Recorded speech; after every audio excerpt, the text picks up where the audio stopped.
बताया था आपको, यकृत के द्वारा पित्त रस का स्त्रावन होता है और पित्त रस पित्ताशय के अंदर संग्रहित रहता है। तो जैसे ही भोजन ग्रहणी के अंदर पहुंचा, पित्त रस पित्ताशय में संकुचन होगा और उससे पित्त रस ग्रहणी के अंदर आ जाएगा। अब पित्त रस जो होता है उसका रासायनिक संगठन क्या होता है, पित्त रस की जो मात्रा होती है, जैसे आपको जठर रस की मात्रा बताई, लार की मात्रा बताई, उसी तरीके से ये 500 से लेकर के 1000 मिलीलीटर, यानी कि आधा से 1 लीटर। और ये मात्रा मैंने बताया था एक दिन के अंदर, कोई भी जो पाचक एंजाइम होता है उसकी मात्रा हम 24 घंटे के अंदर, एक दिन के अंदर मापते हैं। तो ये प्रतिदिन कितना हमारे शरीर में पित्तरस स्त्रावित होता है, तो उसका उत्तर होगा आधे से 1 लीटर। अब इसके अंदर इसका जो पीएच जो होता है वो एल्कलाइन क्षारीय पीएच होता है। 7.7 से 8.6 पीएच इसका होता है। मैंने बताया था कि आमाशय में अम्लीय माध्यम होता है और जब ये इसमें प्रवेश करेगा तो वो क्षारीय में परिवर्तित हो जाएगा। और इसके अंदर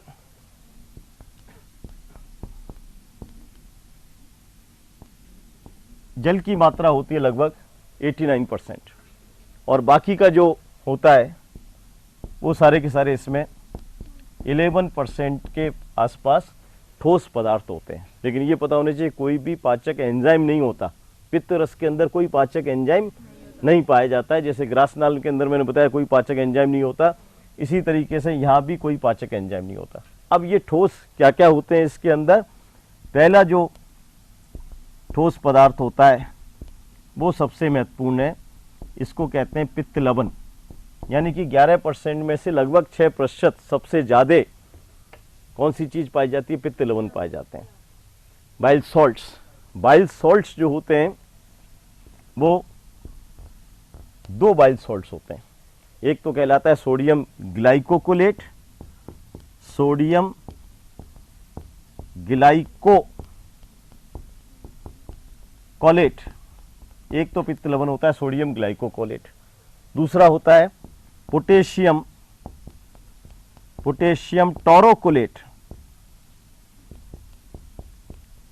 सोडियम ग्लाइकोकोलेट एवं पोटेशियम टोरोकोलेट, ये 2 पित्त लवण पाए जाते हैं। सबसे ज़्यादा महत्वपूर्ण पदार्थ आपसे पूछा जाए पित्त रस में कौन सा होता है, तो उदाहरण होगा उसका पित्त लवण। क्यों होता है, क्योंकि पित्त रस का काम क्या बताया था आपको, वसा का वसीयकरण करना, फैट का इमल्सिफिकेशन करना, नहीं तो पाचन नहीं होगा वसा का, नहीं वो वसा अवशोषित हो पाएगी। तो वसा का वसीयकरण, जिसको हिंदी में पायसीकरण भी कहते हैं, जिससे कि वो आसानी से अवशोषित हो सके। तो कौन सा पदार्थ पूछा जाए पित्त रस में ऐसा है, 4-5 नाम लिखे होंगे, पित्त लवण होगा, पित्त वर्णक होगा, लेसिथिन होगा, कोलेस्ट्रॉल होगा, तो उसमें आपका उत्तर होना चाहिए पित्त लवण। यानी मैं पित्त लवण को निकाल दूं, या यदि मान लो कि इसके अंदर पित्त रस में से, तो पित्त रस का कोई काम नहीं रह पाएगा। पित्त रस का जो मेन काम है वसा का वसीयकरण करना, वो खत्म हो जाएगा। तो सबसे महत्वपूर्ण जो है वो पित्त लवण होता है। इसके बाद में जो दूसरा पदार्थ होता है वो कहलाता है पित्त वर्णक, बाइल पिगमेंट्स, पित्त वर्णक। पित्त वर्णक जो होते हैं वो 2 होते हैं, बिलीवर्डिन और बिलीरूबिन। जो भी आपकी आरबीसी मैंने बताया था जो नष्ट होती है, 120 दिन पूरे हो जाते हैं, तो उस आरबीसी का भक्षण कौन कर लेता है, जो यकृत के अंदर कुफ्फर सेल्स आपको बताई थी वो उनका भक्षण कर लेती हैं और उसको किस में परिवर्तित कर देती हैं, पित्त वर्णक में। पित्त वर्णक में एक तो हरे कलर का होता है जिसको बिलीवर्डिन कहते हैं, बिलीवर्डिन एक तो पित्त वर्णक होता है, बिलीवर्डिन, और दूसरा पित्त वर्णक होता है बिलीरूबिन, बिलीवर्डिन और बिलीरूबिन। इसका कोई भी कार्य नहीं है शरीर में, ये आरबीसी के अपशेषी उत्पाद हैं और उनको शरीर से बाहर निकालना आवश्यक होता है। तो हमारा पित्त रस का एक काम क्या है कि जो आरबीसी के जो उत्पाद होते हैं, व्यर्थ पदार्थ होते हैं, उनको ये बाहर निकालते हैं। और बाद में 2 इसमें सवाल इंपॉर्टेंट आते हैं कि जो पित्त वर्णक जो हैं वो शरीर से किसके रूप में बाहर निकाले जाते हैं। ये हमारे शरीर में बिलीवर्डिन और बिलीरूबिन है, ये जीवाणुओं के द्वारा आखिर में दो पदार्थों में परिवर्तित हो जाते हैं। एक तो कहलाता है यूरोक्रोम। यूरोक्रोम तो हमारे मूत्र के साथ में बाहर निकाला जाता है। पित्त वर्णक किस रूप में शरीर से बाहर निकाले जाते हैं? एक तो मूत्र के साथ, जिसको यूरोक्रोम कहते हैं। ये पूछा जाए कि मूत्र का थोड़ा सा रंग जो होता है येलोइश होता है, येलो कलर तो नहीं होता है लेकिन येलोइश होता है, थोड़ा सा पीलापन मूत्र में किसकी वजह से होता है? तो उसका उत्तर होगा यूरोक्रोम। यानी पित्त वर्णक को किस रूप में मूत्र के साथ बाहर निकाला जाता है? तो उसका आंसर हो जाएगा यूरोक्रोम। दूसरा जो हमारा बिस्टा जिसको कहते हैं, अपचित भोजन जो त्यागा जाता है, फीकल मटेरियल, उसका जो रंग होता है वो भूरे रंग का होता है, ब्राउन कलर का होता है। वो किसकी वजह से होता है? स्टरकोबिलिन। स्टरकोबिलिन यानी कि ये जो बिलीवर्डिन और बिलीरुबिन है, ये जीवाणुओं के द्वारा हमारे शरीर में किसमें परिवर्तित हो जाते हैं? एक तो यूरोक्रोम बनता है इससे, और एक क्या बनता है? स्टरकोबिलिन। दोनों ही बेकार के पदार्थ हैं। यूरोक्रोम को तो मूत्र के साथ बाहर निकाला जाता है, तो मूत्र का थोड़ा सा पीला रंग किसकी वजह से होता है? यूरोक्रोम की वजह से। ये क्वेश्चन उत्सर्जी तंत्र में पूछा जाता है। दूसरा जो हमारा व्यर्थ अपचित भोजन है, उसका रंग भूरे कलर का किसकी वजह से होता है? उसका उत्तर हो जाएगा स्टरकोबिलिन की वजह से। तो ये तो दो पदार्थ इसके अंदर पाए जाते हैं। इसके अलावा और तीसरा पदार्थ पित्त वर्णक हो गया, पित्त लवण हो गया। इसके बाद में इसमें होता है कोलेस्ट्रॉल, स्टरकोबिलिन। अपचित भोजन को भूरा रंग प्रदान करता है और ये बिलीवर्डिन बिलीरुबिन से बनता है जीवाणुओं के द्वारा शरीर में। तीसरा पदार्थ होता है स्टरकोबिलिन। स्टरकोबिलिन जो होता है ये 0.8% होता है। ये सॉरी कोलेस्ट्रॉल होता है 0.8%। और मैंने बताया था इससे ज़्यादा होने से कई बार कोलेस्ट्रॉल ज़्यादा हो जाता है पित्त रस में, और ये फिर अपक्षेपित हो जाता है, और उसकी वजह से आपको बताया था गॉल स्टोन्स जो बनते हैं वो कोलेस्ट्रॉल की वजह से बनते हैं। इसके बाद में इसमें एक होता है लेसिथिन। लेसिथिन फॉस्फोलिपिड है, ये 0.3% होता है लेसिथिन। फॉस्फोलिपिड आप पढ़ेंगे, बसा के कई प्रकार होते हैं, उसमें फॉस्फोलिपिड फॉस्फोरस में पाया जाता है, ये 0.3% होता है। और फिर होते हैं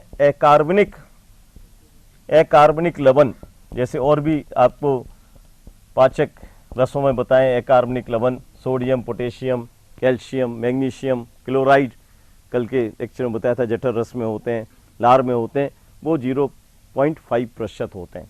तो ये जो होते हैं अकार्बनिक लवण, और ये इसको क्षारीय माध्यम दे रहे हैं। क्षारीयता किसकी वजह से होती है? इनऑर्गेनिक सॉल्ट्स की वजह से होती है। तो यहाँ पर ये तो इसका हो गया संगठन, पित्त रस किसका बना होता है। तो मैंने अभी आपको इसे बार बार बताया था, पित्त रस में सबसे महत्वपूर्ण पदार्थ कौन सा है?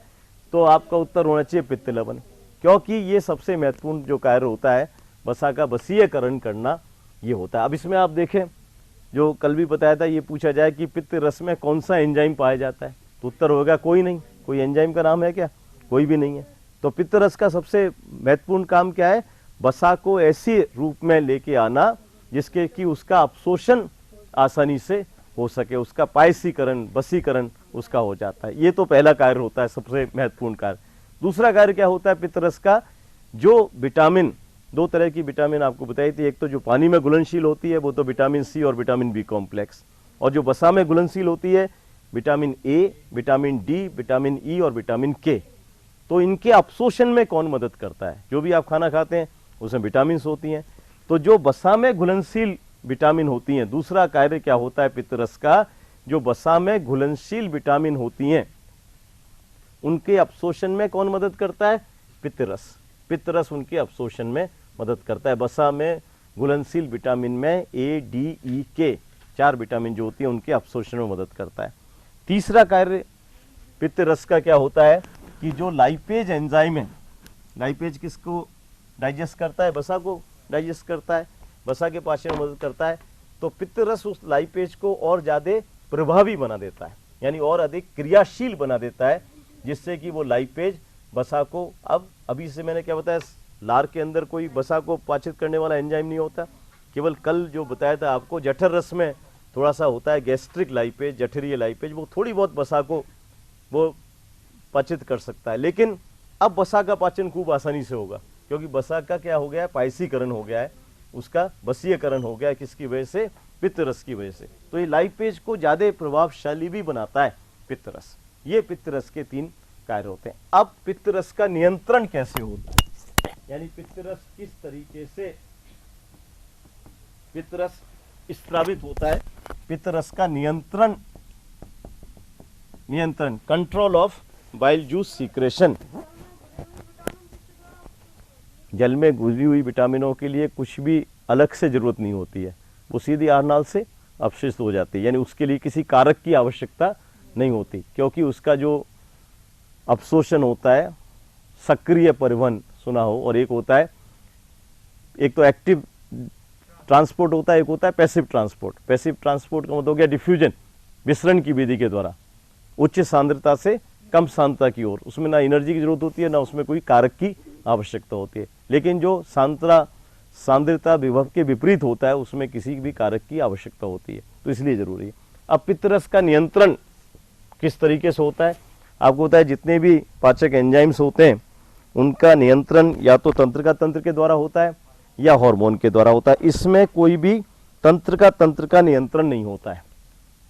किसी भी तंत्रिका के द्वारा पित्तरस का स्रावन का नियंत्रण नहीं होता। इसका केवल हार्मोनल या रसायन, केमिकल, हार्मोन क्या है? केमिकल है। तो हम या तो ये कहें रसायनीय नियंत्रण होता है या हार्मोनल नियंत्रण होता है। जैसे ही भोजन इसमें प्रवेश करता है, किसके अंदर? ग्रहणी के अंदर, तो ग्रहणी की जो म्यूकोसा की सतह होती है, ग्रहणी की जो म्यूकोसा स्तर जो होता है ग्रहणी का, उससे एक हार्मोन का स्त्रावन होता है। जैसे ही भोजन ग्रहणी में प्रवेश करेगा, ग्रहणी की जो म्यूकोसा स्तर है उससे एक हार्मोन का स्त्रावन होता है। उस हार्मोन को हम कहते हैं कोलेसिस्टोकाइनिन। कोलेसिस्टोकाइनिन नामक हार्मोन का स्त्रावन होता है। हार्मोन कहाँ स्त्रावित होते हैं? रुधिर के अंदर। तो ये रुधिर से ये हार्मोन जो है ये कहाँ चला जाएगा? ये हार्मोन चला जाएगा, ये पित्ताशय के वहां चला जाएगा, पित्ताशय पर। पित्ताशय कहाँ पर बताया था मैंने? जो यकृत होता है उसका दाहिना पिंड होता है, उसके ऊपर एक थैली नुमा संरचना होती है, ये वहां चला जाएगा। और पित्ताशय की यदि आप रचना जो बताई थी आपको, इस तरह से ये पित्ताशय होता है और इसमें नलिका होती है। और यहाँ पर एक मैंने बताया था ओडाई, ये बताया था आपको ओडाई का वॉल्व, कपाट ये होता है। तो ये जब कोलेसिस्टोकाइनिन हार्मोन या पित्ताशय पे पहुंचता है तो 2 काम करता है ये। एक तो पित्ताशय में संकुचन उत्पन्न करता है, तो संकुचन जब उत्पन्न होगा तो इसमें दबाव बढ़ेगा, और दबाव बढ़ने से क्या होगा? ये जो वाल्व है, कपाट है, ये खुल जाएगा और ये निकल करके पित्तरस किस में आ जाएगा? ग्रहणी के अंदर आ जाएगा, और इस तरह से ये कार्य करेगा। तो इसके नियंत्रण के लिए कौन सा रसायन जिम्मेदार होता है, कौन सा हार्मोन जिम्मेदार होता है, ये आपसे पूछा जाए तो उसका उत्तर होगा कोलेसिस्टोकाइनिन। अब ये कोलेसिस्टोकाइनिन कहाँ से स्रावित होता है? तो इसका उत्तर हो जाएगा ग्रहणी के म्यूकोसा स्तर से ये स्रावित होता है। तो ये तो हो गया आपका पित्तरस। दूसरा आपको कल बताया था कि जो ग्रंथि होती है अग्नाशय, अग्नाशय का सबसे महत्वपूर्ण लक्षण क्या बताया था मैंने कल आपको? ये मिक्स ग्लैंड, मिश्रित ग्रंथि है, यानी कि बहिस्रावी और ये अंतःस्रावी है। तो दूसरा जो पाचक रस इसके अंदर आएगा वो अग्नाशय से आएगा और वो कहलाएगा अग्नाशयी रस, अग्नाशयी रस, पैनक्रेटिक जूस। तो जैसे ही भोजन ग्रहणी में गया तो अग्नाशय उससे स्रावित हो जाएगा। उसका जो अंतःस्रावी भाग है वो तो हार्मोन, और बहिस्रावी जो भाग है वो क्या स्रावित करता है? अग्नाशयी रस। अब अग्नाशयी रस जो होता है इसका संगठन क्या होता है? इसमें कई सारे एंजाइम होते हैं। इसकी कुल मात्रा जो होती है वो होती है 500 से 800 मिलीलीटर। कितने देर में? 1 दिन के अंदर। हमेशा मैंने क्या बताया आपको? मात्रा 24 घंटे के अंदर मापी जाती है, 1 दिन में 500 से 800 मिलीलीटर। अभी जो पित्तरस बताया था वो कितना था? 500 से 1000 मिलीलीटर। ये जो होता है इसकी भी पीएच जो होती है क्षारीय होता है। इसकी जो पीएच होती है वो लगभग 8 होती है, क्षारीय हो गया 80। अब हर एक के अंदर सबसे ज्यादा मात्रा तो किसकी होती है? जल की। इसके अंदर 98.5% जल होता है। बाकी का कितना बचा? 1.5%। उसमें 1% होता है कार्बनिक लवण, इनऑर्गेनिक सॉल्ट्स, ये 1% हो गए। बाकी का क्या बचा आपका? कार्बनिक पदार्थ जो सबसे महत्वपूर्ण होते हैं, और कार्बनिक पदार्थ है केवल 0.5%, लेकिन ये सबसे ज़्यादा महत्वपूर्ण है, क्योंकि जो कार्य होता है किसी भी पाचक रस का वो एंजाइम्स की वजह से होता है। तो इसमें ये कार्बनिक पदार्थ हर एक पाचक रस में किसके रूप में होते हैं? एंजाइम्स के रूप में होते हैं। अब इसके अंदर कौन कौन से एंजाइम्स पाए जाते हैं, ये इंपॉर्टेंट है, बोलिएगा।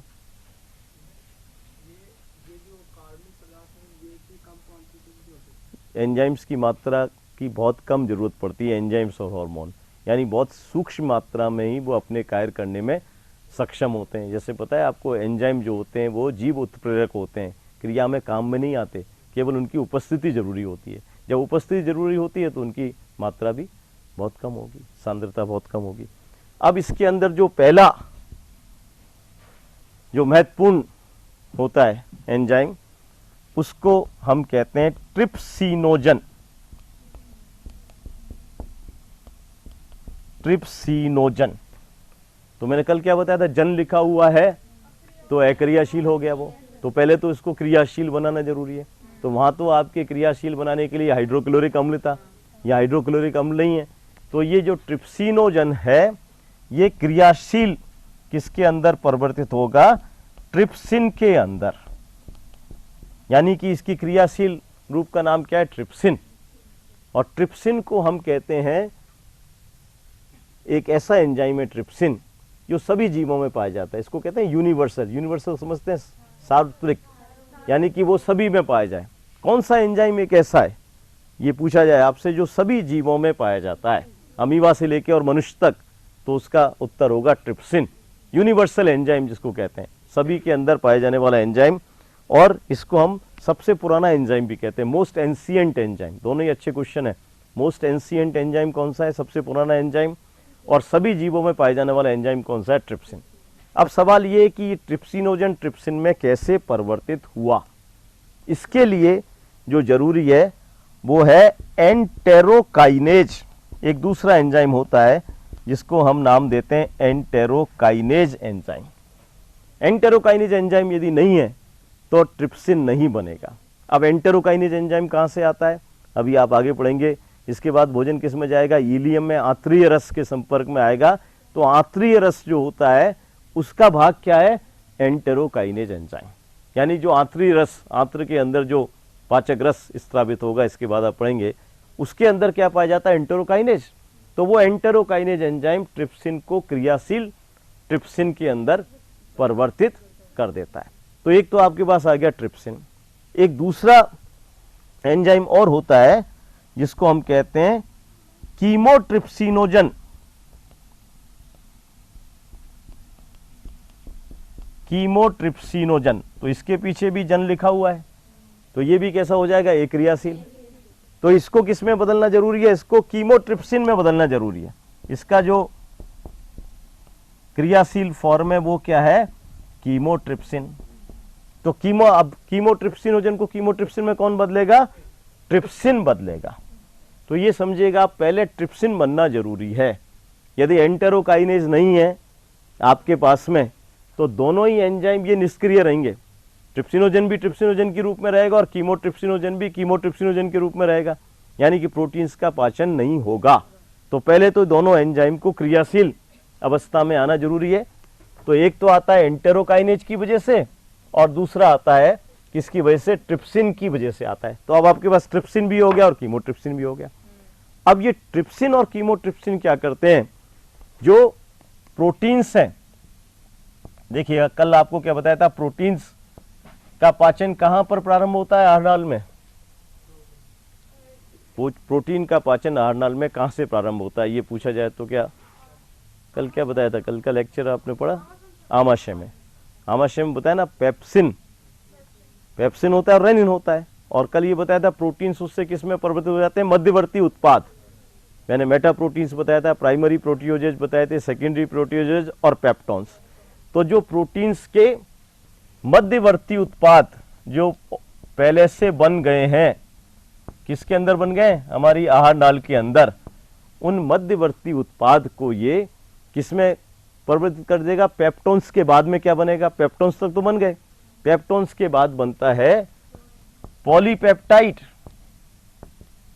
पॉलीपेप्टाइड, एक तो पॉलीपेप्टाइड बनते हैं और एक बनते हैं फिर डाइपेप्टाइड। डाइपेप्टाइड का क्या मतलब हो गया? जो दो अमीनो अम्ल से मिलके बने हों, एक पेप्टाइड बॉन्ड हो, दो अमीनो अम्ल से मिलके बने हों। तो ये कौन करता है? ये दोनों एंजाइम जो आपको बताए मैंने, ट्रिप्सिन और कीमोट्रिप्सिन, पहला और दूसरा एंजाइम। ट्रिप्सिन और जो कीमोट्रिप्सिन बनेंगे वो शेष प्रोटीन्स जो हैं उनके जो मध्यवर्ती उत्पाद हैं उसको किसमें परिवर्तित कर देंगे? पॉलीपेप्टाइड से जो मिलके बना है वो तो पॉलीपेप्टाइड का मतलब कई सारे अमीनो अम्ल, और डाइपेप्टाइड का मतलब दो अमीनो अम्ल। यानी कि हम अब किधर की तरफ जा रहे हैं? सीधे अमीनो अम्ल बनने की ओर जा रहे हैं। आखिर के अंदर प्रोटीन से क्या बनता है? अमीनो अम्ल। तो ये हो गया। अब इसके बाद में जो तीसरा एंजाइम जो होता है इसके अंदर, वो होता है carboxy peptidase. Carboxy peptidase, carboxy peptidase क्या करता है कि ये जो डाइपेप्टाइड बन गए इनकी कुछ मात्रा को वो किसमें परिवर्तित कर देगा? अब अमीनो अम्ल के अंदर। यानी कि अमीनो अम्ल भी आप देख सकते हैं किसके अंदर? आपके ग्रहणी के अंदर, ड्यूडोनम के अंदर। किससे? पैनक्रियाटिक जूस से। हालांकि अमीनो अम्ल सबसे ज्यादा कहाँ बनते हैं? जब आंत्र के अंदर पाचन होगा। इसी के साथ एक एंजाइम और होता है जिसको कहते कार्बोक्सी पेप्टाइडेज। हाँ बता रहे हैं, एक होता है अमीनो पेप्टाइडेज। कार्बोक्सी पेप्टाइडेज में तो जिंक होता है सहकारक। कौन सा एंजाइम ऐसा है जिसमें जिंक पाया जाता है? कोफैक्टर जानते हैं, सहकारक, उसके बगैर वो एंजाइम काम नहीं कर सकता। तो उसका तो उदाहरण हो गया कार्बोक्सी पेप्टाइडेज। अलग से क्वेश्चन है, इसमें जिंक होता है और इसके अंदर मैग्नीशियम या मैग्नीज पाया जाता है सहकारक के रूप में। तो ये क्या करते हैं? दोनों एंजाइम का कार्य एक ही है। ये इन पदार्थों को किसमें परिवर्तित कर देते हैं? अमीनो अम्ल के अंदर परिवर्तित होते हैं। यानी प्रोटीन्स का पाचन हो गया। कुछ प्रोटीन्स का अमीनो अम्ल आप देख सकते हैं, पहले उस पर ट्रिप्सिन काम करेगा, कीमोट्रिप्सिन काम करेगा, उससे पॉलीपेप्टाइड और डाइपेप्टाइड बनेंगे। उसके बाद कार्बोक्सी पेप्टाइडेज और अमीनो पेप्टाइडेज ये उसको अमीनो अम्ल में परिवर्तित कर देंगे। ये तो प्रोटीन्स का पाचन हो गया। अब इसमें और एंजाइम्स भी पाए जाते हैं। तो दूसरे एंजाइम्स जो इसमें होते हैं वो है कार्बोहाइड्रेट को पाचन करने वाले एंजाइम। कार्बोहाइड्रेट को जो पाचन करेगा एंजाइम उसको हम कहेंगे एमाइलेज। एमाइलेज। अब जो अग्नाशयी रस के अंदर एमाइलेज होता है इसका एक नाम और होता है, या तो एमाइलेज कहें इसको या एमाइलोप्सिन। एमाइलेज या एमाइलोप्सिन। जो अग्नाशयी रस के अंदर जो कार्बोहाइड्रेट को पाचन करने वाला एंजाइम होता है उसको एमाइलेज तो कहेंगे क्योंकि कार्बोहाइड्रेट को कर रहा है, लेकिन इसका नाम एक और है एमाइलोप्सिन। एमाइलोप्सिन किस पे काम करता है कि जो जैसे कुछ जानवर ऐसे हैं जो रॉ यानी कच्चा, जैसे गाय है, भैंस है, आपने गेहूं रख दिया भिगो करके तो उसको खा जाएंगे, या और कोई ग्रेन रख दिया गेहूं के अलावा, तो कच्चा जो ग्रेन होता है उसको जो खाते हैं उसमें पाचन के लिए कौन सा एंजाइम महत्वपूर्ण होता है? कार्बोहाइड्रेट के पाचन के लिए वो होता है एमाइलोप्सिन। हमारे अंदर भी काम करेगा, जो पॉलीसेकेराइड होंगे उनके अंदर ज़्यादा काम करेगा। जो रॉ मटेरियल को, कच्चे मटेरियल को खाते हैं, पॉलीसेकेराइड, पॉलीसेकेराइड जैसे कि स्टार्च उदाहरण के लिए, और मैंने आपको बताया था इसको ये माल्टोज के अंदर परिवर्तित कर देगा। माल्टोज के अंदर स्टार्च को माल्टोज, माल्टोज क्या बताया था आपको? डाइसेकेराइड। यही मैंने आपको सिलेबरी एमाइलेज, जो लारी एमाइलेज होता है टाइलिन, उसका भी फंक्शन क्या है? स्टार्च को माल्टोज के अंदर परिवर्तित करना। इसके अलावा इसमें और भी कार्बोहाइड्रेट को पाचन करने के लिए एंजाइम्स पाए जाते हैं, जैसे कि माल्टेज। माल्टेज मैंने लारक के अंदर ही बताया, लेकिन वो मनुष्य के अंदर होता है। ये सब एनिमल्स के अंदर ये होगा। अग्नाशयी रस के अंदर माल्टेज, ये माल्टोज जो डाइसैकराइड है किससे बना होता है? माल्टोज डाइसैकराइड को किस में परिवर्तित करते हैं? मोनोसैकराइड में, यानी उसका पाचन नहीं हो सकता, फिर सीधे ही अपशोषित हो जाएगा। माल्टोज किसका बना होता है? ग्लूकोज, मतलब केवल ग्लूकोज होगा माल्टोज के अंदर। माल्टोज डाइसैकराइड है तो दो मोनोसैकराइड होंगे ना इसमें। दोनों में मोनोसैकराइड एक जैसे होते हैं या अलग अलग होते हैं? दोनों एक जैसे ही होते हैं। दो ग्लूकोज के मॉलिक्यूल का बना होता है ये, दो ग्लूकोज के मॉलिक्यूल का बना हुआ होता है। माल्टोज तो हो गया C12H22O11 और ये किससे बना होगा? C6H12O6। जानते हैं आप ग्लूकोज का फॉर्मूला। तो दो मॉलिक्यूल ग्लूकोज के अंदर ही विखंडित हो गए। इसी तरीके से इसके अंदर होता है सुक्रेज, सुक्रेज या जिसको हम कहते हैं इन्वर्टेज। इन्वर्टेज ये सुक्रोज पर काम करता है। सुक्रोज भी डाइसैकराइड होता है। सुक्रोज जानते हैं आप, जो शक्कर काम में लेते हैं रसोई के अंदर, किचन शुगर जिसको कहते हैं, वो क्या होती है? सुक्रोज। केन शुगर गन्ने से जो मिलती है हमको, केन शुगर, सुक्रोज। ये सुक्रेज उसको किस में प्रवृत्त कर देगा? ग्लूकोज और फ्रक्टोज, एक ग्लूकोज का मॉलिक्यूल और एक फ्रक्टोज के मॉलिक्यूल से ही मिलकर के बनती है ग्लूकोज और फ्रक्टोज। सुक्रेज और इन्वर्टेज एंजाइम, एंजाइम का तो नाम याद कर लें। सुक्रेज जब याद है तो सुक्रोज पर काम करेगा। सुक्रोज क्या होती है? डाइसैकराइड, दो मोनोसैकराइड से मिलकर बनी होती है। कौन कौन से मोनोसैकराइड होते हैं? एक ग्लूकोज और एक फ्रक्टोज। दोनों का फॉर्मूला सेम होता है, पता है आपको, केमिस्ट्री पढ़ते हैं। ग्लूकोज में एल्डो ग्रुप होता है और फ्रक्टोज के अंदर कीटोन ग्रुप होता है। दोनों एक दूसरे के फंक्शनल आइसोमर होते हैं। इसी तरीके से एक एंजाइम होता है लैक्टेज। लैक्टेज जैसे नाम से पता चल रहा है ये लैक्टोज पर कार्य करता है। लैक्टोज क्या होती है?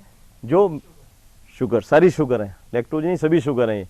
ये सुक्रोज भी शुगर है, माल्टोज भी शुगर है।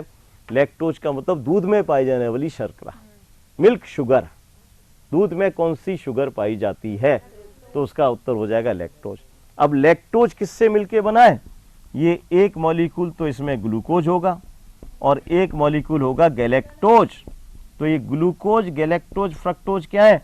सारे के सारे मोनोसैकराइड हैं। सबका फॉर्मूला एक ही होता है, सबका फॉर्मूला C6H12 और O6 ही होता है। तो ये कार्बोहाइड्रेट का भी पाचन हो गया अग्नाशयी रस से और प्रोटीन्स का भी पाचन हो गया। अब इसके बाद में इसके अंदर जो एंजाइम होता है लाइपेज, लाइपेज या इसको कहते हैं स्टिएप्सिन, लाइपेज या स्टिएप्सिन। इसका नाम जो अग्नाशय में जो लाइपेज होता है उसको स्टिएप्सिन भी कहते हैं। ये किस पर कार्य करेगा? वसा पर। लेकिन अब वसा का क्या हो गया है? इमल्सिफिकेशन, उसका वसीयकरण हो चुका है। तो इसलिए अब वसा का पाचन और अवशोषण बहुत अच्छी तरह से होगा, आसानी से वो वसा का। तो ये क्या होगा? जिसका पायसीकरण हो गया है, यानी कि पायसीकृत इमल्सिफाइड वसा, उस पर ये कार्य करेगा और वसा को ये वसीय अम्ल के अंदर, वसीय अम्ल और मोनोग्लिसराइड पढ़ेंगे आप प्रोटोप्लाज्म में, मोनोग्लिसराइड, डाइग्लिसराइड और ग्लिसरॉल, मोनोग्लिसराइड, डाइग्लिसराइड और ग्लिसरॉल के अंदर ये परिवर्तित कर देता है। तो भोजन का अधिकांश अंश का पाचन किससे हो गया? ये सब अग्नाशयी रस से हो गया। अब इसके बाद में भोजन इतना ज्यादा तरल हो गया कि उसमें म्यूकस बहुत सारा मिल गया। तो अब ये जो भोजन की तरल अवस्था है इसको कहते हैं काइल। पहले तो मैंने क्या बताया? बोलस। लार के पाचन के बाद तो भोजन का नाम हो गया बोलस, और आमाशय में पाचन के बाद उसका नाम हो गया काइन, और ग्रहणी में पाचन होने के बाद वो और ज्यादा तरल अवस्था में आ गया और उसका नाम हो गया काइल। अब ये काइल है, ये किसके अंदर प्रवेश करेगा? आंत्र का जो मेन भाग है जिसको इलियम कहते हैं, आपको बताई थी एनाटॉमी, उसके अंदर प्रवेश करता है। लेकिन उससे पहले आपको ये समझना जरूरी है कि इसका नियंत्रण कैसे होता है, अग्नाशयी रस का नियंत्रण कैसे होता है। जैसे कि अभी पित्त रस का बताया था, अब लिखिए अग्नाशयी रस का नियंत्रण। ये लिखा आपने यहां तक का? अग्नाशयी रस का नियंत्रण कंट्रोल। अब देखिए इसका भी कोई तंत्र के नियंत्रण नहीं होता, नर्वस कंट्रोल नहीं होता, इसका भी केवल एक ही होता है, केमिकल या हार्मोनल कंट्रोल। और जैसे ही भोजन ग्रहणी के अंदर जाता है तो एक तो मैंने बताया था कोलेसिस्टोकाइनिन हार्मोन, वो तो पित्त रस स्रावित करवाता है। इसके अलावा दो हार्मोन और ग्रहणी की म्यूकोसा स्तर से, म्यूकोसा स्तर किसका, ग्रहणी का, ड्यूडेनम का, इसके म्यूकोसा स्तर से दो हार्मोन और सीक्रेट होते हैं। एक तो कहलाता है एंटेरो, नहीं काइनेज तो एंजाइम था, ये हार्मोन की बात कर रहे हैं, नाम मिलता जुलता ही है लेकिन वो एंजाइम है, ये हार्मोन है। एंटेरोकाइनिन, काइनिन वो है काइनेज, कोई भी एंजाइम होगा उसके पीछे एज लगेगा, ASC, उससे पता लगा लेंगे एंजाइम है, एंटेरोकाइनिन। और एक होता है डुओक्राइनिन, एंटेरोकाइनिन एंड डुओक्राइनिन, ये दो हार्मोन स्रावित होते हैं। तो ये दो हार्मोन किस में आएंगे, रुधिर में आएंगे, ब्लड में, और ब्लड के द्वारा ये कहाँ पहुंच जाएंगे, अग्नाशय में। और अग्नाशय का मैंने बताया जो बहिस्त्रावी भाग जो है, एसिनाई कोशिकाएं कल बताया तो उसके पिंडक होते हैं, उनको उत्तेजित करेगा ये बहिस्त्रावी भाग को। और बहिस्त्रावी भाग क्या स्रावित करेगा, अग्नाशयी रस का स्त्रावन करेगा। तो इनके हार्मोन्स के नाम भी याद करना जरूरी है, साथ साथ कौन सा हार्मोन कौन से पाचक रस को बाहर निकालने में मदद करता है। अब इसके बाद में जो भोजन आएगा आंत्र में पाचन, इसके बाद में अंत में भोजन का पाचन होता है, मैंने बताया था इलियम में। इसके अंदर आंत्र में एक तो ग्रहणी में पाचन, दूसरा इलियम में पाचन। तो जैसे ही काइल के रूप में भोजन इलियम के अंदर जाएगा, इलियम की जो सतह है अंदर की आंतरिक सतह, उस पर मैंने बताया था आंत्रीय ग्रंथियां होती हैं, इंटेस्टाइनल ग्लैंड्स, आंत्रीय ग्रंथियां। और वो आंत्रीय ग्रंथियां क्या करेंगी, आंत्रीय रस, इंटेस्टाइनल जूस, उसका पाचन करती हैं, उसका स्त्रावन करती हैं आंत्रीय रस का। आंत्रीय रस का एक नाम और बताया था, वेरी गुड, सक्कस एंटेरिकस। आंतरिक रस को हम सक्कस एंटेरिकस भी कहते हैं। अब इसके आंतरिक रस का आप संगठन देखें, इसकी जो कुल मात्रा होती है वो 800 से 1200 मिलीलीटर, 800 से 1200 मिलीलीटर एक दिन के अंदर, 24 घंटे के अंदर। और इसकी जो pH होगी 8.5 होगा क्षारीय। जल की मात्रा जैसे वहां बताई थी, जैसे अग्नाशय रस में बताई थी 98.5%, उतनी इसमें जल की मात्रा होती है। हाँ, क्यों नहीं हो सकती, सेम में क्या है, इसमें कोई एंजाइम अलग होंगे। मेन क्या चीज़ है, एंजाइम। जल पाचक रस में महत्वपूर्ण नहीं है, पाचक रस में काम कौन करता है, एंजाइम। एंजाइम अलग अलग होंगे। और अकार्बनिक लवण जो है, अकार्बनिक लवण, अकार्बनिक लवण की मात्रा कितनी है, ये भी 1% है। और बाकी का तो बचेगा वो कार्बनिक लवण ही होगा। कार्बनिक पदार्थ जो है उसकी मात्रा हो गई 0.5%। ये तो सेम हो गया आपका, केवल pH में थोड़ा अंतर आया और उसके टोटल अमाउंट जो स्रावित होता उसमें। अब महत्वपूर्ण क्या है, कार्बनिक पदार्थ। अब कार्बनिक पदार्थ के अंदर कौन कौन से एंजाइम्स पाए जाते हैं। अब यहां तक आपने देखा कि प्रोटीन्स का पाचन लगभग हो गया था। जो अग्नाशयी रस था उससे प्रोटीन्स काफ़ी कुछ हो गए थे। थोड़े बहुत जो अंतिम अवस्था जो है उसकी, यानी कि मध्यवर्ती जो उत्पाद जो मैंने बताए थे, उसकी अंतिम अवस्था जो है वो यहाँ पर जाके पूरी हो जाती है। तो आंतरिक रस के अंदर जो एंजाइम्स होते हैं उसमें पहला जो एंजाइम होता है उनको हम कहते हैं इरेप्सिन्स।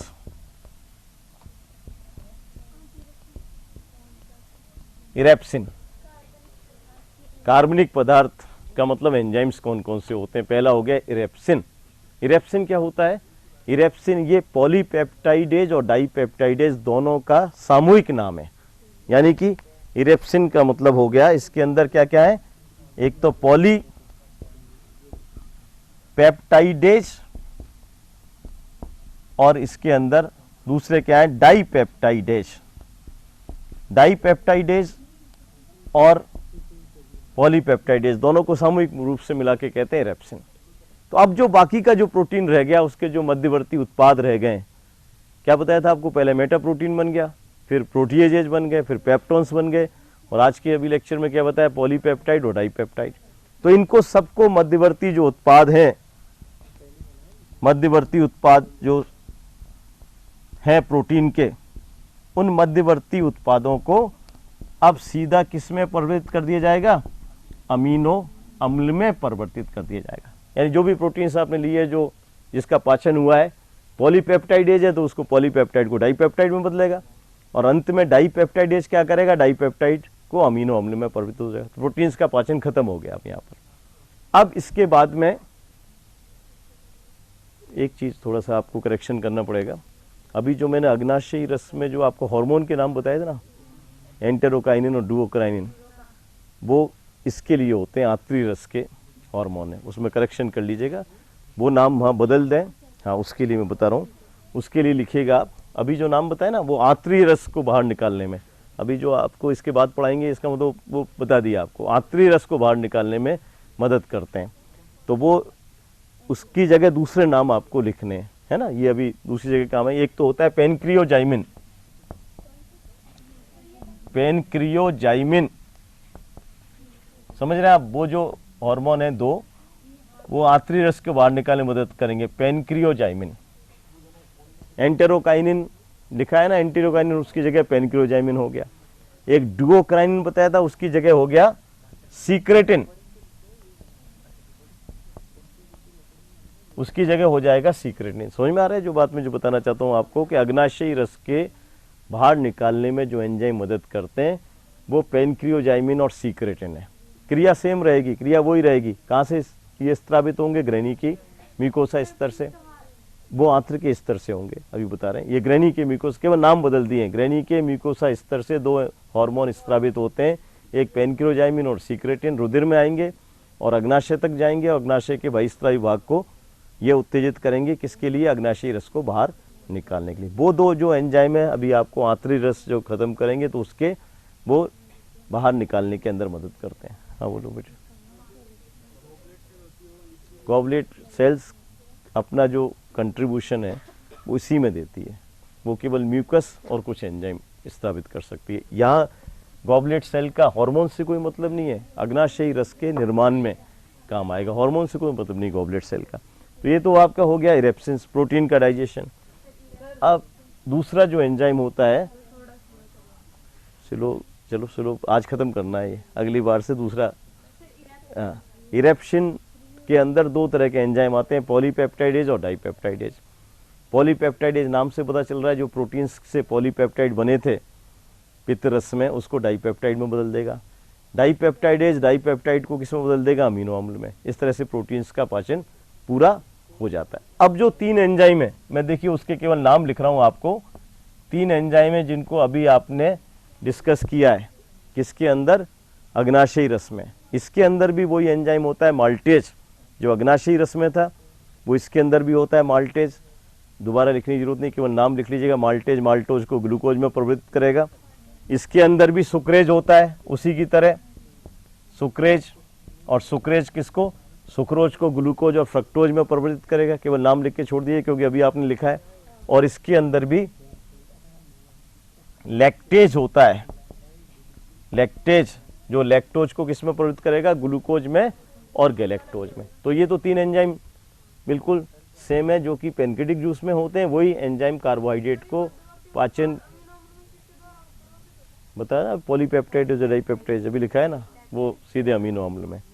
और ये तीनों आप पढ़ चुके हैं अभी, तो यानी कि सारे के सारे कार्बोहाइड्रेट किस में प्रवृत्त हो गए, ग्लूकोज में, फ्रक्टोज में और गैलेक्टोज में। अब इसी तरीके से यहाँ पर भी एक एंजाइम और है, वो भी सेम है, लाइपेज।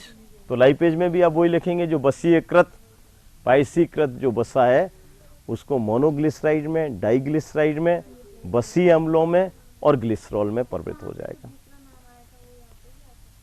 कौन सा दूसरा नाम?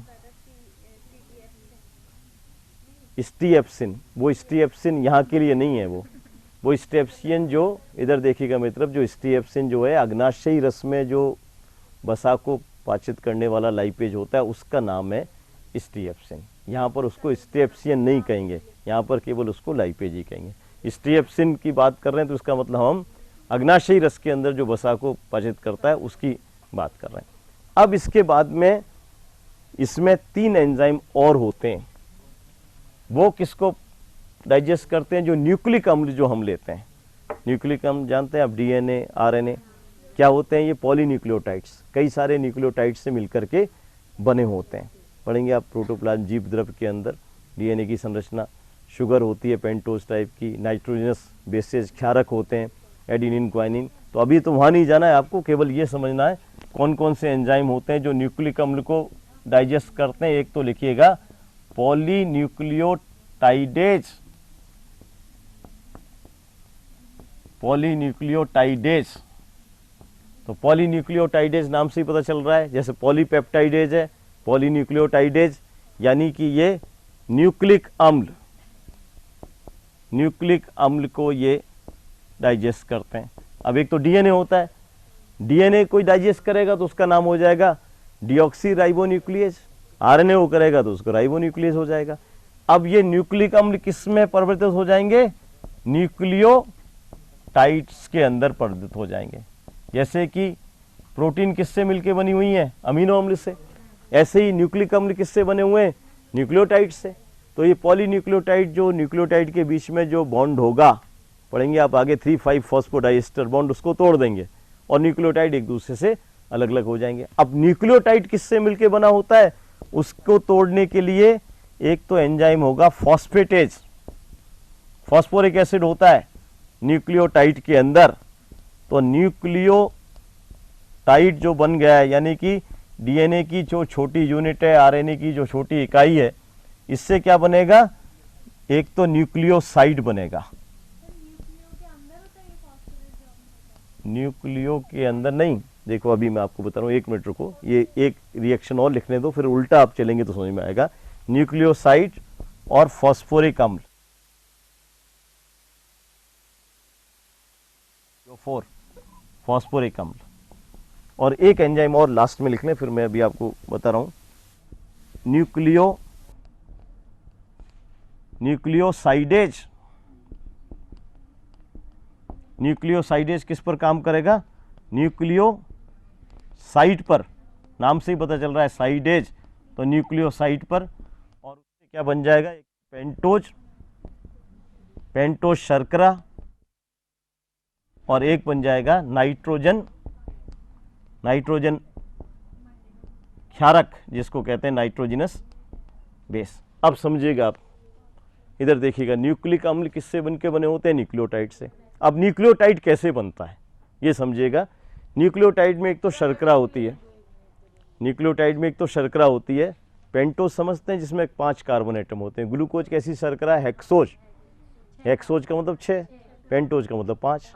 अब आपके पास में डीएनए है तो उस शर्करा का नाम हो जाएगा डीऑक्सीराइबोज। समझिए आप, 1 मिनट लिख लेना, डीऑक्सीराइबोज। और आरएनए है तो उस शर्करा का नाम क्या हो जाएगा? राइबोज।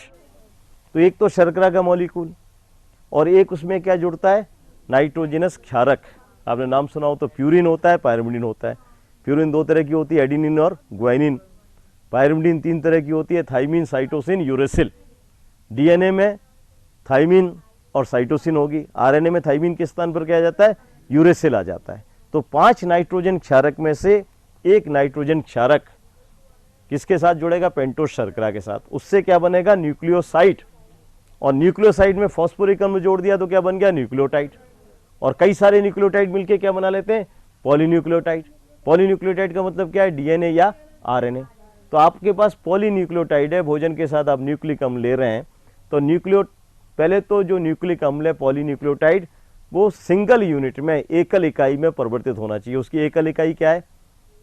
न्यूक्लियोटाइड। यानी इनके न्यूक्लियोटाइड के बीच में जो बंध है वो इस एंजाइम ने तोड़ दिए और न्यूक्लियोटाइड अलग अलग हो गए। मान लो 100 न्यूक्लियोटाइड है, 100 न्यूक्लियोटाइड अलग अलग हो गए।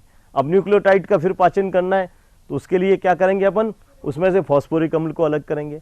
फॉस्फोरिक अम्ल को अलग करने के लिए कौन सा एंजाइम होगा? फॉस्फेटेज।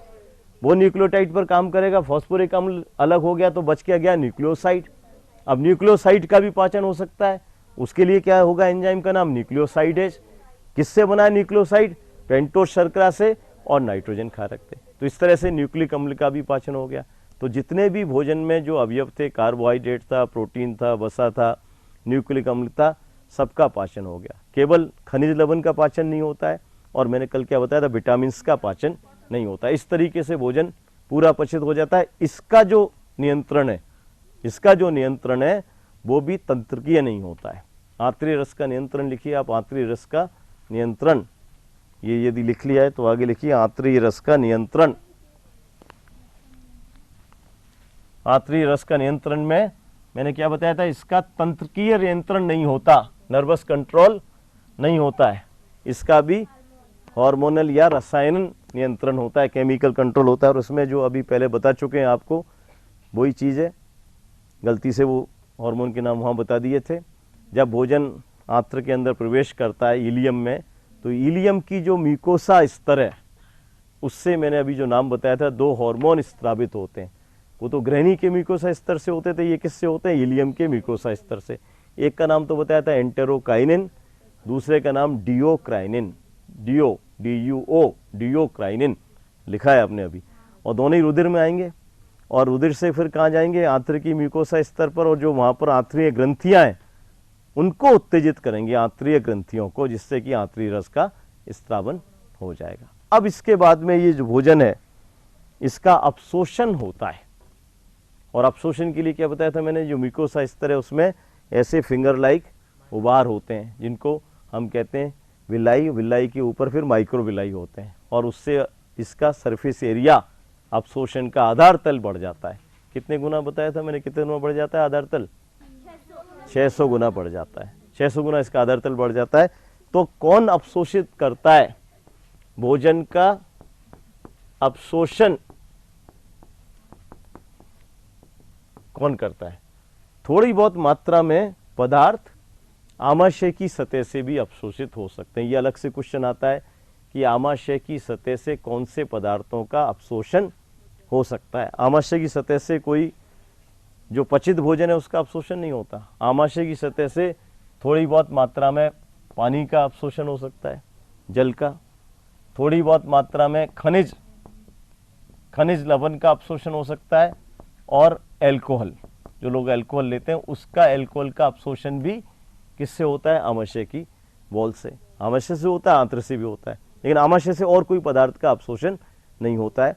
और इसके बाद भोजन चला गया आपके ग्रहणी में या इलियम में। इलियम के अंदर जो माइक्रोविलाई हैं, विलाई हैं, वो भोजन के अधिकांश भाग का अपशोषण करती हैं, और उसके अपशोषण के लिए एक हार्मोन भी एक मदद करता है। भोजन के अपशोषण के लिए कौन सा हार्मोन मदद करता है? जो कि आंत्र की जो म्यूकोसा स्तर है जिस पर विलाई और माइक्रोविलाई होते हैं उस पर वो काम करता है। उस हार्मोन का नाम है विलियोकाइनिन। विलियो नाम किस लिए है? विलाई पर काम कर रहा है, विलाई पर काम कर रहा है, इसलिए ये विलियोकाइनिन जो हार्मोन है ये आंत्र के म्यूकोसा स्तर से स्रावित होता है। आंत्र के म्यूकोसा स्तर से, इलियम के म्यूकोसा स्तर से स्रावित होता है, और उसी पर कार्य करता है। स्रावित वहीं पर होता है, वहीं पर कार्य करता है, और भोजन के अपशोषण की दर को ये बढ़ा देता है, ज़्यादा से ज़्यादा भोजन अपशोषित हो।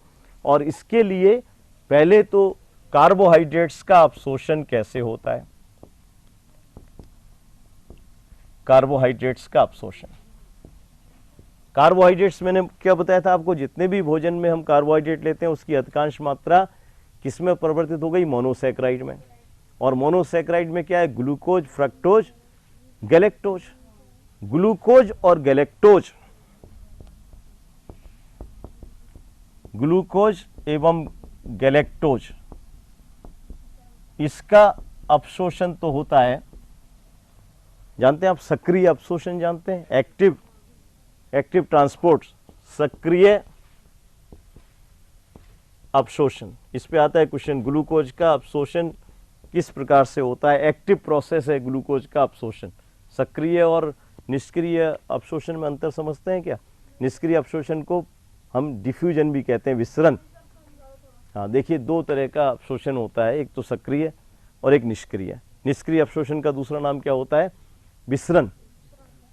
कोई भी पदार्थ यदि उसकी उच्च सांद्रता से निम्न सांद्रता की तरफ जाता है तो वो तो हो गया निष्क्रिय अवशोषण यानी विसरण। जैसे कोई गैस है, मान लो कोई गैस की बोतल यहाँ खोल के रख दें तो थोड़ी देर में वो पूरे कमरे में फैल जाएगी, तो ये उच्च सांद्रता से कम सांद्रता की तरफ जा रही है, विसरण। इसमें ऊर्जा खर्च नहीं होती है कभी भी। पैसिव ट्रांसपोर्ट यानी निष्क्रिय अवशोषण या विसरण में ऊर्जा खर्च नहीं होती है। और जो उल्टा होता है यानी कि निम्न सांद्रता से उच्च सांद्रता की तरफ जा रहा है, उसमें ऊर्जा खर्च होती है। जैसे आप सीढ़ियाँ चढ़ते हैं तो नीचे से ऊपर की तरफ चढ़ेंगे तो ज़्यादा आपको एनर्जी खर्च करनी पड़ेगी, ऊपर से नीचे उतरेंगे तो एनर्जी तो खर्च होगी लेकिन कम होगी। यहाँ पर एनर्जी खर्च होती है क्योंकि ये निम्न सांद्रता से उच्च सांद्रता की तरफ जा रहा है, और इसको हम कहते हैं सक्रिय अवशोषण। ऊर्जा किस रूप में खर्च होगी? एटीपी के रूप में खर्च होगी। ग्लूकोज एवं गैलेक्टोज का अवशोषण तो होता है सक्रिय अवशोषण, जबकि फ्रक्टोज एवं पेंटोज जो शुगर है, पेंटोज कब बना? अभी आपको क्या बताया था मैंने? न्यूक्लिक अम्ल के अवशोषण से बना पेंटोज, डीऑक्सीराइबोज, राइबोज। तो पेंटोज शर्करा और फ्रक्टोज, इसका जो अवशोषण होता है वो निष्क्रिय यानी कि विसरण की विधि के द्वारा होगा, इसमें एनर्जी खर्च नहीं होगी। अब सारा की सारा जो मोनोसेक्राइड है वो हमारे शरीर में ग्लूकोज में परिवर्तित हो जाता है। एक क्वेश्चन ये पूछा जाता है, ग्लूकोज की अवशोषण दर क्या होती है? ग्लूकोज की अवशोषण दर हमारी आंत्र से 120 ग्राम प्रति घंटे के रूप में होती है। एक घंटे में 120 ग्राम ग्लूकोज, एक घंटे में 120 ग्राम ग्लूकोज हमारी जो बायोमोलिक्यूल्स चैप्टर है, अमीनो अम्ल, 20 तरह के अमीनो अम्ल होते हैं जो प्रोटीन के संश्लेषण में भाग लेते हैं। 10 तो होते हैं अनिवार्य और 10 जो अनिवार्य नहीं होते हैं। तो अमीनो अम्ल की, कोई भी अमीनो अम्ल हो उसकी दो फॉर्म होती हैं, दो उसके रूप होते हैं। ऑप्टिकल आइसोमर यदि जानते हैं आप, प्रकाशीय समावयव ऑप्टिकल आइसोमर, एक तो एल अमीनो एसिड होता है और एक डी अमीनो एसिड होता है। केमिस्ट्री के अंदर होता है एल अमीनो एसिड और डी अमीनो एसिड। तो जो डी अमीनो एसिड होते हैं, डी अमीनो अम्ल के दो रूप होते हैं। एक तो डी अमीनो अम्ल, ये CH2 जो ग्रुप होता है उसकी पोजीशन के हिसाब से होते हैं, CH3 ग्रुप की पोजीशन पे।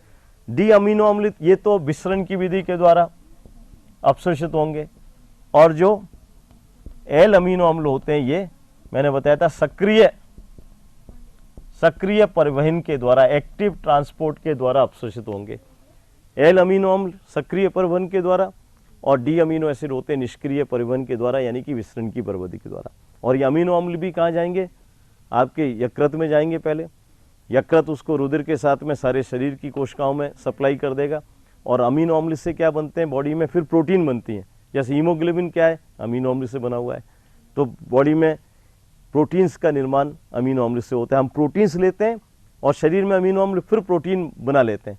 क्यों अमीनो अम्ल में वो प्रोटीन परिवर्तित होते हैं? भोजन के साथ लेते हैं क्योंकि उन प्रोटीन का अवशोषण नहीं हो सकता जब तक कि वो सरल पदार्थों में परिवर्तित नहीं हो।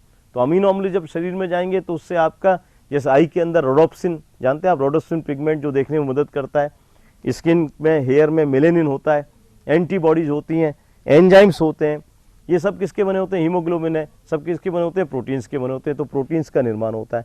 आवश्यकता से ज़्यादा अमीनो अम्ल है तो मैंने बताया था वो ग्लूकोज में परिवर्तित हो सकते हैं यकृत के अंदर। क्या कहते हैं उस विधि को? क्या बताया था आपको? यकृत के कार्यों में आवश्यकता से अधिक अमीनो अम्ल यकृत में ग्लूकोज में परिवर्तित हो जाते हैं। अब मैंने 3 चीज़ें बताई थी, अब अभी भी ग्लाइकोलाइसिस बताओगे तो क्या फ़ायदा वो पढ़ने का। एक ग्लाइकोजेनेसिस बताया था, एक ग्लाइकोजिनोलाइसिस बताया था, एक ग्लाइकोलाइसिस बताया था, और एक और बताया था gluconeogenesis, synthesis of new sugar. Gluco का मतलब ग्लूकोज, नियो का मतलब नया, और जेनेसिस का मतलब सिंथेसिस। ऐसे ही जो बसीय अम्ल, कार्बोहाइड्रेट के अलावा, वेरी गुड, यानी कि बसीय अम्लों से, यानी कि ग्लिसरॉल से, और यानी कि अमीनो अम्ल से। ऐसे ही जो बसा है वो किस में परिवर्तित हो जाएगा? बसीय अम्ल में, मोनोग्लिसराइड में, डाइग्लिसराइड में। लेकिन उसका अवशोषण होने के बाद वो रुधिर में नहीं जाता बसा, क्योंकि उसमें जो पार्टिकल्स का साइज है किलो माइक्रोन जिनको कहते हैं, वो रुधिर कोशिकाओं के थ्रू पास नहीं हो सकता, रुधिर केशिकाओं के थ्रू ब्लड कैपिलरीज में, तो उसको लिम्फ कैपिलरीज, लस्सी का वाहिनियाँ जो होती हैं उसके अंदर बसा जाता है। और वसा भी हमारे शरीर में एक तो ऊर्जा के निर्माण में तो भाग लेता ही है, यदि कार्बोहाइड्रेट नहीं है तो। बताया था आपको 1 ग्राम वसा से कितनी ऊर्जा प्राप्त होती है? हाँ, 9300 यानी 9.3 किलो कैलोरीज या 9.3 किलो कैलोरीज या 9300 कैलोरीज।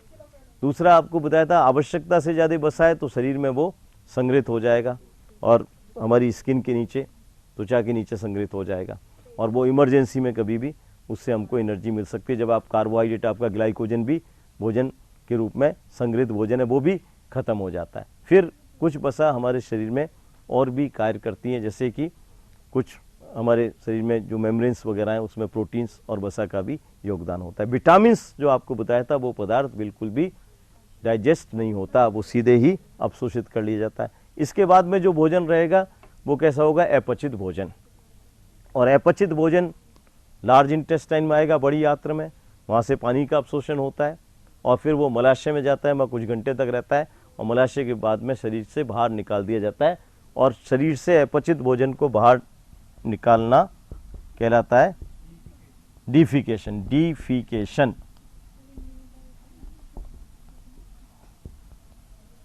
फीकल मटेरियल को क्या कहते हैं?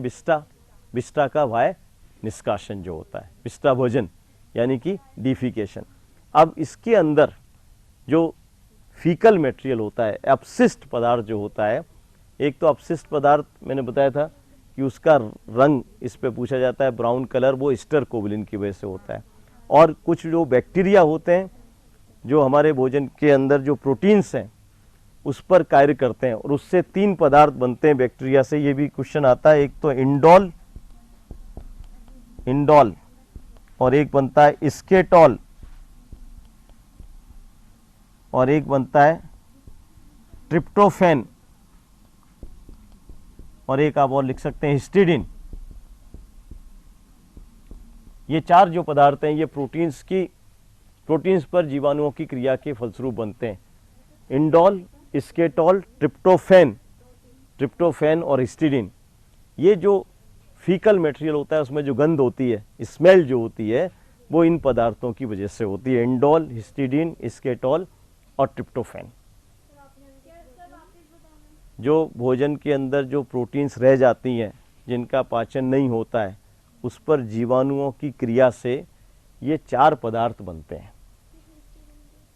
इंडोल, स्केटॉल अमीनो अम्ल है, हिस्टिडीन, ट्रिप्टोफैन भी अमीनो अम्ल है।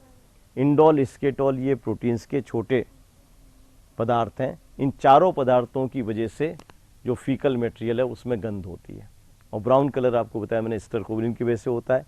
अब जब आपका जो अनडाइजेस्टेड पदार्थ है, अपचित भोजन, जब मलाशय के अंदर एकत्रित हो जाता है तो उसके बाद में एक प्रतिवर्ती क्रिया अपने आप स्वतः ही जनरेट होती है। उसको हम कहते हैं जठर आंत्रीय प्रतिवर्त। प्रतिवर्त का मतलब क्या हो गया? रिफ्लक्स। जठर आंत्रीय रिफ्लक्स, गैस्ट्रोकोलिक रिफ्लेक्स अपने आप एक जनरेट होती है, जिससे कि हमारा जो उदर की जो पेशियां हैं वो दबाव पैदा करती हैं, डायफ्राम दबाव पैदा करता है और उन दबाव की वजह से क्या होता है, जो गुदा का छिद्र होता है उसके चारों तरफ जो पेशियां होती हैं वो शिथिल हो जाती हैं और गुदा का जो द्वार होता है वो खुल जाता है और अपचित भोजन शरीर से बाहर निकाला जाता है। तो ये इसकी वजह से होता है, जठर आंत्रीय प्रतिवर्त जो क्रिया होती है, रिफ्लक्स एक्शन, उसकी वजह से होता है। ये सारा आपका पाचन से संबंधित है। अब इस